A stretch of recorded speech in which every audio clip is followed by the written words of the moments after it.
Good morning, fish keepers. Cam here from thefishroom.co.nz. It is Friday. We have done it. Let's get happy. We knocked another one off. Congratulations, team. Let's have coffee. That is a good coffee. So, got a little bit today. Nothing too major. Get my pen because I've just remembered something else to write down.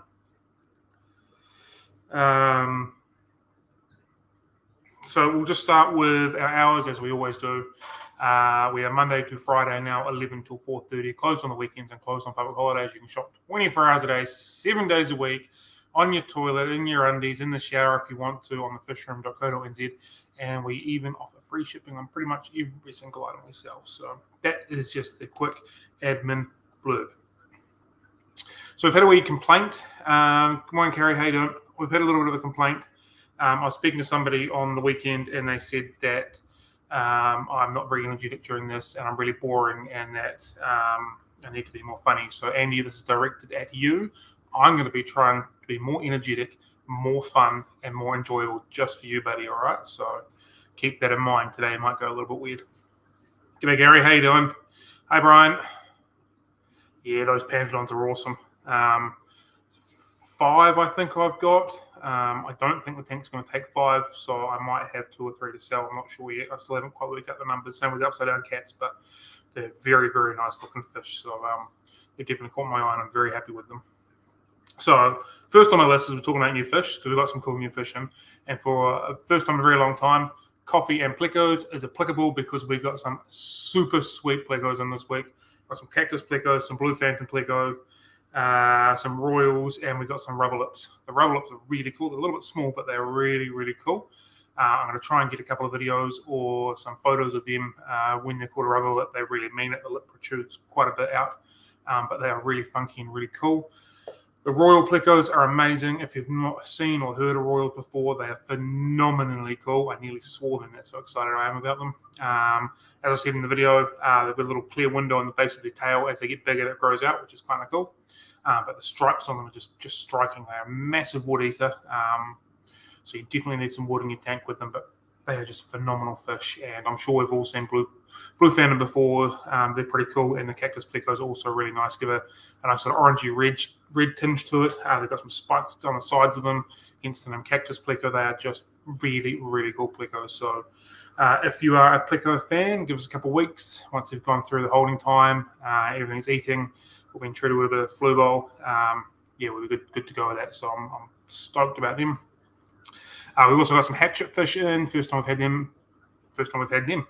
They're ridiculously cool. Got some Pantolon butterflies at the back. I was saying to Brian before, most of them might be sold into our display tank or possibly to other people. Green fire tetras. They're ridiculously cool. Burmese glow lights. I'm really, really excited about. They are so active. It's not funny. They get a really nice coloration to them as well, which makes them quite sweet. Nice and active, nice and colourful, and they don't get too big. What else we got at the back off the top of my head? Green corridors, which aren't corridors at all, which are coming in. They came in really nice looking, nice, good size, so they're pretty excited about them as well. Upside down catfish, which are good fun all the time. So there are some very cool fish coming through. The gold tetras look phenomenal, look really healthy. I'm really happy with the purple raspora as well. You don't often find fish that are like a purple color, and so the purple raspora obviously are, which make them really, really cool and really unique. I think they really stand out against green aquatic plants and things like that, so it's another really good option. So we've got some really cool fish coming through, some nice guppies coming through next week, some nice platies coming through next week as well. So if you're looking for some new fish, we'll have you locked and loaded over the next 7 to 14 days, so happy days for that. I can read I couldn't read my writing for a start then. So last week we spoke about how the potted plants are coming in really nice at the moment. So I've got a few samples here that I just pulled out of the plant tanks. So last week we had hairgrass, Zealandia, Braziliensis, and a couple others we had on 20% sale because they're coming in the pots ridiculously nice. And I wasn't prepared enough last week to sort of bring them out and get them ready to show you, but I can show you now. So that is a pot of Zealandia. Look at how full that is. That is insane. Like, That is some seriously good buying right there. Cypress, Ophelia. Again, look at how lush it is. There's at least 2 or 3 plants in this pot itself. Nice roots coming through. So for a long time, potted plants are easily the best way to buy your plants, far better than buying bunches. I know they cost a little bit more, but you get a far better plant system for them. Hair grass, even beginning to grow out of the pot. Some seriously good value in these grasses at the moment in most of the potted plants. And pennywort generally comes in really nicely, but just the last week or so they're coming in phenomenally good, nice and full. So these potted plants at the moment are coming in great. It's definitely a good time of the year to be buying plants. It's going to very quickly end though as we're coming into autumn and obviously then into winter. We're right at the peak growing for light and warmth and everything else in plants. So if you're looking for plants, it's definitely the right time to get them. Yeah, they are grown immersed. I suspect that, I'll just look at our plants. I would say at least 90%, maybe a little bit more of the plants that we supply are grown immersed. There's some that definitely aren't, but easily 90% of them are grown immersed. So for those of you who don't know what immersed is, it means it's basically growing out of water. So we can just use the top of the pot as an example. So the pots actually go into like a hydroponic system with the water flowing underneath as well, and the plants themselves are growing out of the water. So this gives them an unlimited supply of CO2, which means they grow a lot faster. They get an unlimited supply of light, basically. I know most of the growers grow them in greenhouses, so as the light's up, the sun's out for the day, that's when they get the light. Sun goes away, they don't get the light. But they're not limited to like LED lights or T5s, T8s, that kind of stuff. Generally means that they are algae-free, pest-free, snails, all that kind of stuff. And they normally grow a lot stronger when they're growing out of water. It does, however, mean they have to convert when they go back into your aquarium. Most plants convert really easily. Some don't. Most plants convert really, really easily. But yeah, most of these plants are growing immersed. So that's how, yeah, pretty much all of the suppliers grow their plants out of the water. Some plants will change their form a little bit when they go under the water. Polyspermous sunset is a really good example of that.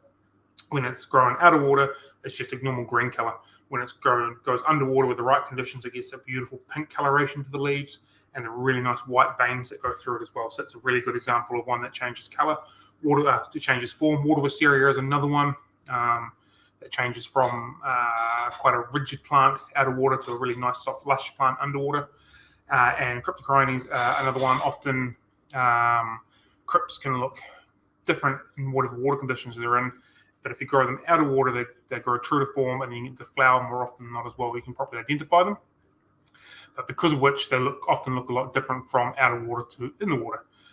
Sometimes the leaves are broader, sometimes they're longer, sometimes they're shorter. That's all different variations how they grow true to form out of water compared to in the water, and the water conditions change them as well. But it's just a little thing on how the growers grow their plants and how they change a little bit and stuff like that. So if you have seen during the week, we've put up a few display tanks. Obviously, we've got the one over there, the Congo tank that we're doing. So I'm going to plant that out today if I get a chance. I've got a whole bunch of Anubias that I'm going to use in it, which I'm really looking forward to using. We have finished Crocus Paradise up on the countertop, so we'll try and give everybody an update of that every week when we do our live video on Monday. I'm really happy how that's turned out. The fish in there are looking really good. The frogs seem really content and really happy. Nice and plump and eating well, and the plants themselves are growing well. And then we've got Gypsy's little nano aquarium that's down the end again, which is coming through nicely. It's still pretty young. Haven't gone through the algae issues with them yet, but I'm sure we will. What have I done? I've just pushed some buttons somewhere. Oh no, I've broken the machine. There we go. Yeah, so some of the plants, because they were growing immersed, they're going to change form. They'll probably rot away a little bit, cause a little bit of algae and stuff like that. So we haven't quite gone through that yet, but very soon we will. But that tank itself is developing really nicely. Just need a few chili raspora in there, and I'll be really, really happy with how it is. Sparkling gourami and Kuliluchas are going in there as well. So that's an Asian-themed fish set up for that, just that little 40 by 40 nano cube. So I'm really happy with how that's coming along. The guppies that are outside, I've begun bringing them in as well. It's going to be quite a bit of a job. There's a lot of them in there. So once they're all in, I'll just chuck them through a quick treatment and they'll be ready to go as well. They're all really healthy. And I just want to, because they're being outside, I just want to make sure there's nothing running through them. I'm fairly certain there's not, but we'll just double check all of that before we go to sell them. So there's going to be plenty there. There's lots of people that come in locally and ask about them. So very soon, probably next week, they'll be good to go if you're looking for some really nice looking guppies that have been growing outside. Just a reminder that next week we have a very special guest coming on. That's good coffee on the show with us. Not going to reveal who it is. He is a New Zealander. He is a hobbyist. In fact, he's more than a hobbyist, so I'm quite excited to be talking to him. I suspect a lot of you watching right now will know who he is or have at least heard of him, which is really cool. But if not, we will make sure by the end of the video that you definitely know who he is and you know all about him and what he's doing to help continue to grow this hobby, which we all love. So that's next week, which I'm really excited about. So again, 10 o'clock next week, please join us. We have a guest, and I'm sure you'll appreciate his time as well. Before we go and talk about a product, which I like to do at the end of each of these videos, last week again somebody asked for to see some more of the Pleco Ceramics.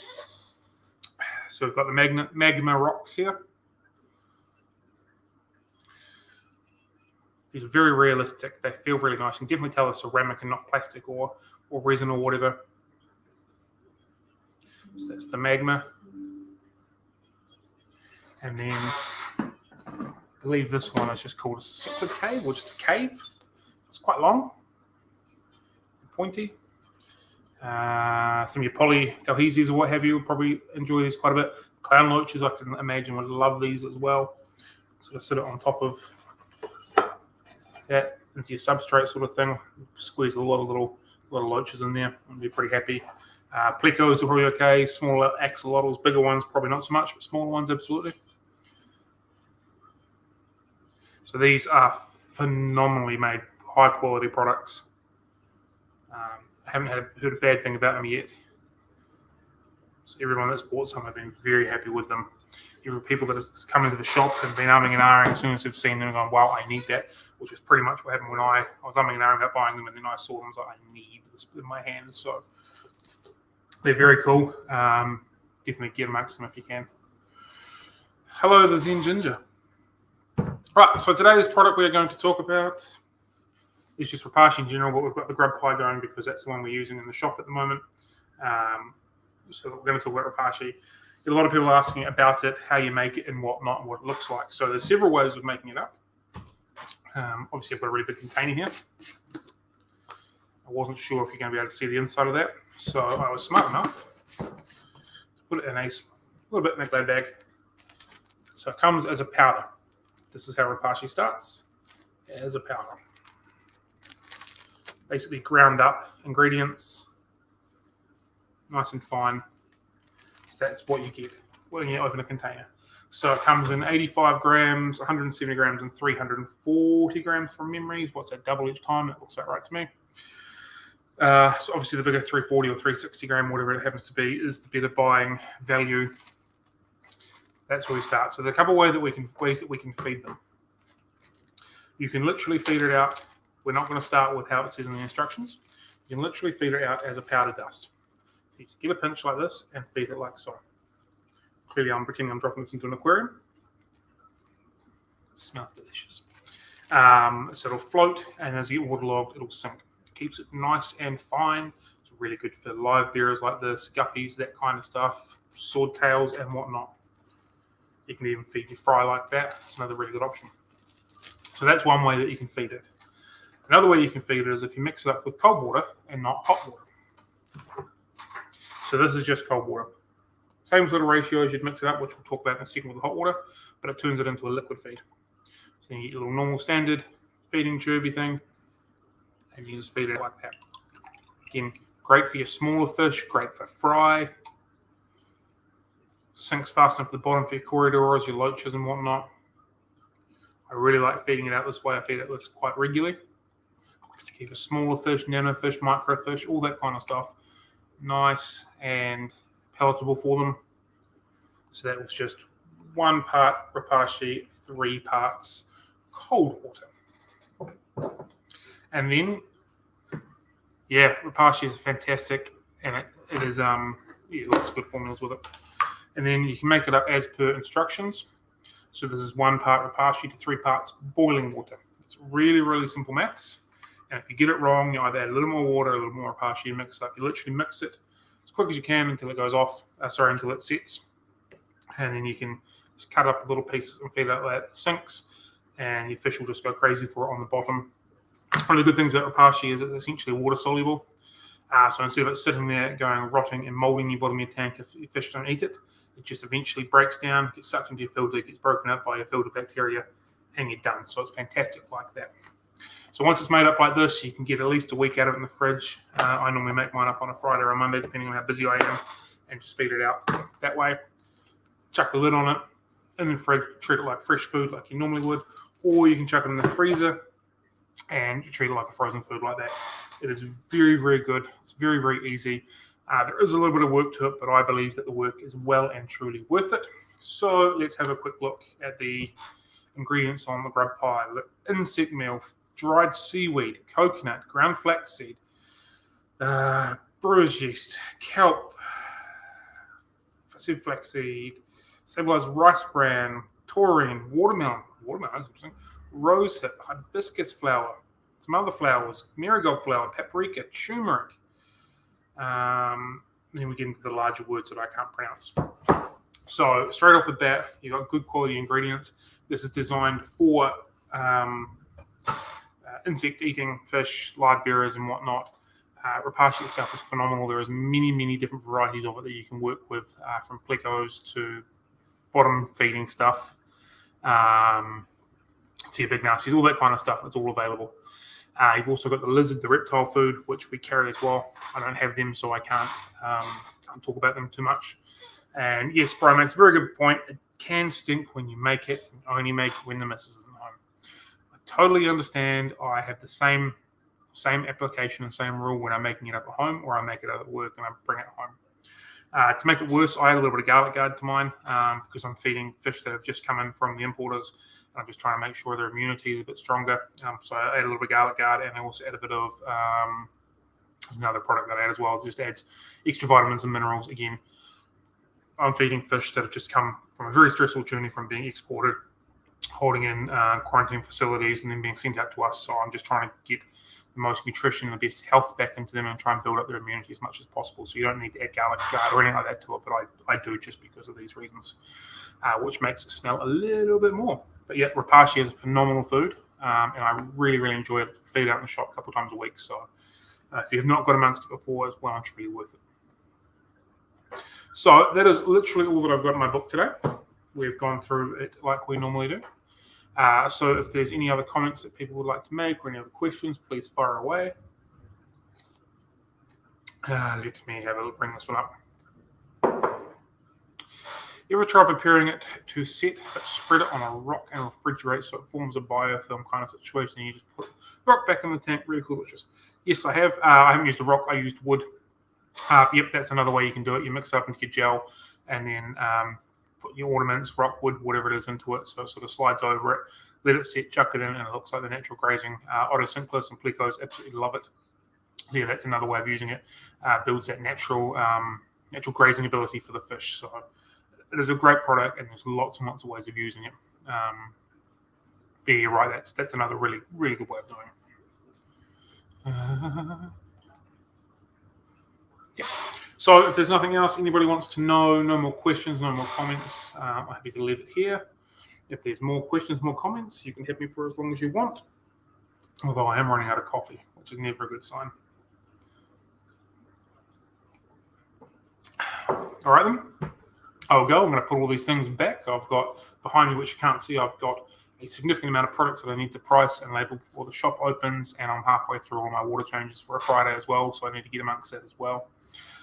So I'm going to go. I'm clearly going to feed out some Rapashi soon because I need to get rid of that now that I've made it up for this. So I'm out of here, team. Have a good one. Happy fish keeping. Catch you later.